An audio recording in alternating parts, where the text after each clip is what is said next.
وأقام الصلاة وآتى الزكاة ولم يخش إلا الله فعسى أولئك أن يكونوا من المهتدين۔ تمام قسم کی تعریفات اللہ رب العالمین کے لیے جو اس پوری کائنات کا تنہا خالق اور مالک ہے، اور بے شمار بے حد درود و سلام ہو ہم سب کے آخری نبی اور رسول، امام الانبیاء خاتم الانبیاء جناب محمد الرسول اللہ صلی اللہ علیہ وسلم کی ذات گرامی پر۔ محترم بھائیوں، اسلام کے اندر مساجد کی بہت بڑی فضیلت ہے، اور اسلام نے مساجد کو ایک مقام اور مرتبہ عطا فرمایا ہے۔ یہ مسجدیں اللہ تعالیٰ کے گھر ہیں، مساجد کو بیوت اللہ بھی کہا جاتا ہے۔ یہ اللہ تعالیٰ کے گھر ہیں، اور جتنا اللہ رب العالمین شان والا ہے، مقام والا ہے، تو اس کا گھر بھی عظمت والا ہوگا، مقام والا ہوگا۔ عربی زبان کے اندر مسجد کا معنی ہے سجدہ کرنے کی جگہ۔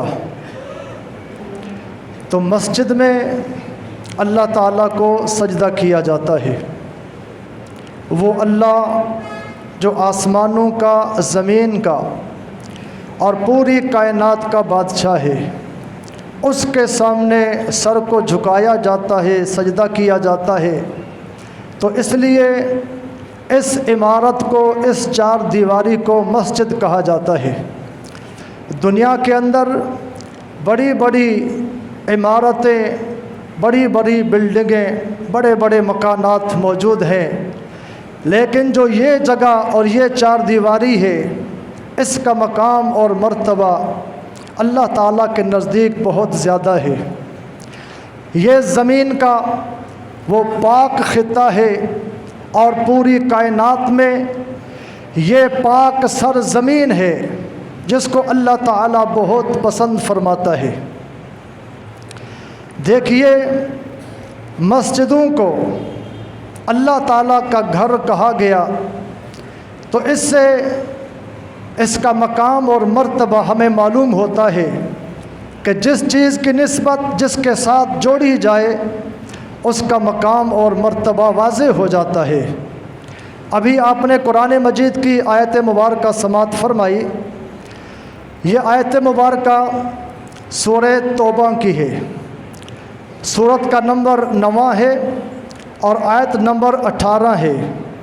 یہاں اللہ نے کیا فرمایا؟ مساجد اللہ۔ یہاں اللہ نے مسجد کی نسبت اپنی طرف کی ہے، اللہ کی مسجدیں۔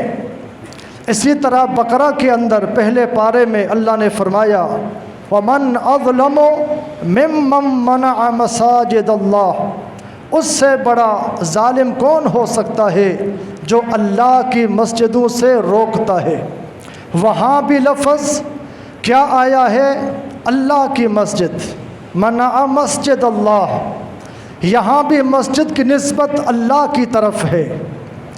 اور سورہ جن کے اندر اللہ نے فرمایا وَأَنَّ الْمَسَاجِدَ لِلَّهِ فَلَا تَدْعُوا مَعَ اللَّهِ أَحَدًا۔ وہاں بھی اللہ نے فرمایا کہ مسجدیں اللہ کی ہیں، مسجدیں اللہ کے لیے ہیں۔ تو یہ قرآن مجید کی آیات، ان میں اللہ تعالیٰ نے اس اپنے گھر کو اپنے ساتھ جوڑا اور نسبت اپنی طرف کی ہے، تو پتہ چلتا ہے کہ اس گھر کا مقام اور مرتبہ ہے کہ یہ عام گھر نہیں، یہ عام چار دیواری نہیں، یہ عام کوئی بلڈنگ نہیں، بلکہ یہ اللہ تعالیٰ کا گھر ہے۔ یہاں بڑی تعداد میں اللہ والے، اللہ کے بندے اللہ کو سجدہ کرتے ہیں، اللہ کے سامنے گڑ گڑاتے ہیں، اللہ کو راضی کرتے ہیں۔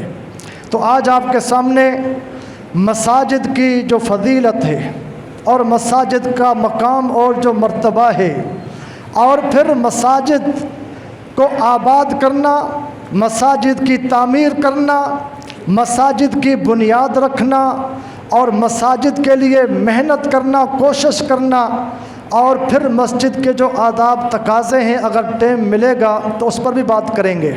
میں دعا کرتا ہوں اللہ تعالیٰ یہ جو اللہ کا گھر ایک عرصے سے قائم ہے، اللہ اس کو آباد رکھے، اللہ تعالیٰ اس گھر کو نمازوں کے ساتھ رونق بخشے، اللہ تعالیٰ اس گھر کو نمازوں کے ساتھ آباد رکھے، اور یہاں کے جو ہمارے پرانے نمازی بھائی جن کا مسجد کے ساتھ کردار رہا ہے، تعلق رہا ہے، ان کی قربانیاں ہیں، اللہ تعالیٰ ان کی قبروں پر رحمت نازل فرمائے۔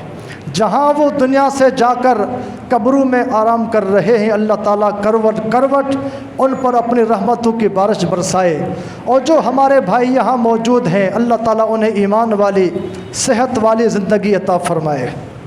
محترم بھائیوں، بات کو آگے چلاتے ہیں۔ یہ مسجدیں، یہ اللہ کے گھر، ان کو تعمیر کرنا انبیاء کرام کی سنت ہے، ان مساجد کی بنیاد رکھنا انبیاء کرام کی سنت ہے، اور ان مساجد کے لیے کوشش کرنا، زمین خرید کرنا، پلاٹ کا سودا کرنا جناب محمد الرسول اللہ صلی اللہ علیہ وسلم کی سنت ہے۔ تو آپ کیا سمجھتے ہیں کہ جس گھر کے لیے انبیاء کرام نے کوشش کی، جس گھر کی بنیاد انبیاء کرام نے رکھی ہے، اور جس گھر کے پلاٹ کے لیے انبیاء نے سودا کیا ہے اور ترغیب دی ہے، اس جگہ کا مقام کیا ہو سکتا ہے؟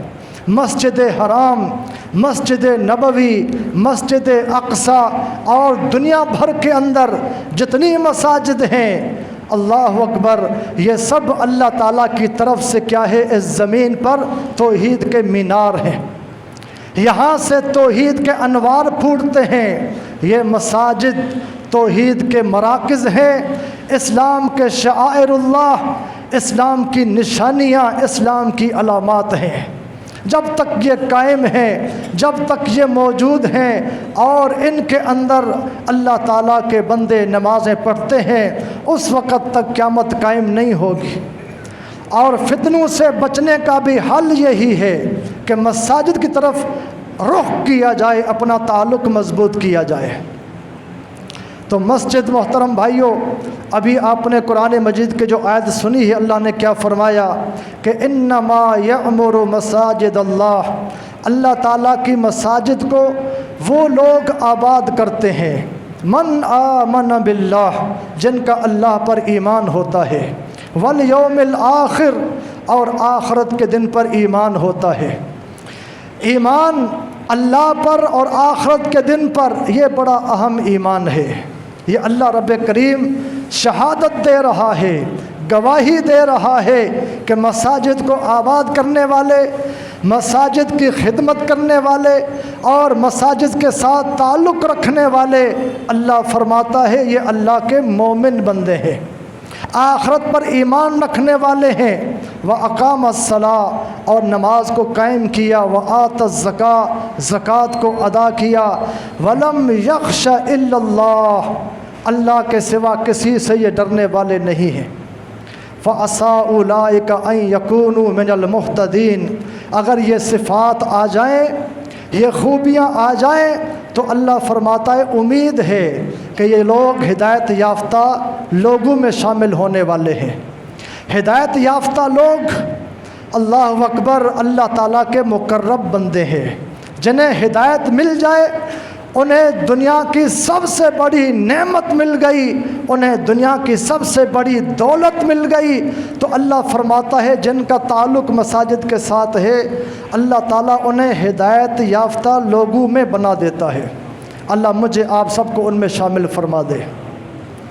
تو دیکھیے اس آیت مبارکہ میں انما یعمر مساجد اللہ، اللہ کی مساجد کو آباد کرنا، مفسرین جو قرآن کی تفسیر کرنے والے ائمہ کرام گزرے ہیں